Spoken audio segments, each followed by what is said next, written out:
Hey everybody, sorry I couldn't be there for the meeting today. I'm actually out here in Kenya doing a little on-the-ground research for the operations part, looking at some space that we could use as some infrastructure in the day-to-day operations. Um, I know you guys have some questions. I'd be happy to answer them. First, I'd like to say that the challenges of the solar project in Kenya, the biggest challenge is that there's very high tariffs on imports, which would be a big deal because we would need to import some raw materials in order to start this solar project. And we also would need to either import some talented employees or train talented employees, both of which would be significant costs and a pretty big challenge.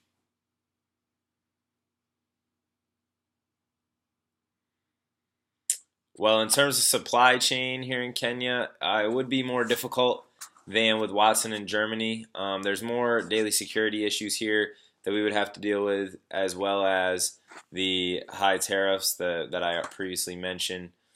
However, with Watson, supply chain wouldn't really change much because of the nature of the project being more computer based and cloud and data, and we're really just transferring information rather than anything material.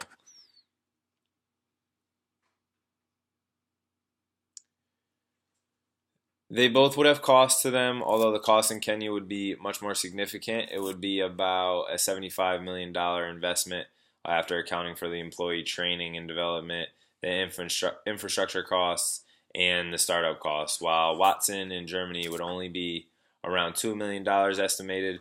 There's very limited infrastructure there, and there would be some small training and service center costs that we need to set up in order to handle the operations here, but that would be minimal compared to the cost in Kenya.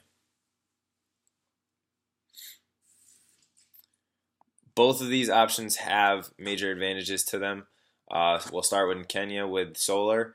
From an operations standpoint, it's very low land, labor, and material costs here. It's very centrally located, and there's two major ports, which is great in terms of transportation of our imports. And there's also a very favorable export trade market that this would help with in terms of getting the project into the mainstream and selling it and making some return on our investment there.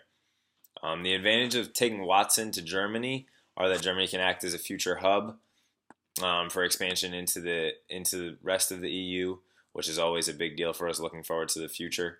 There's also, as I mentioned before, low infrastructure costs, and it wouldn't be much of a change to the value chain, which is always good, when you can keep things as simple as possible and experience as little change as possible. That's great.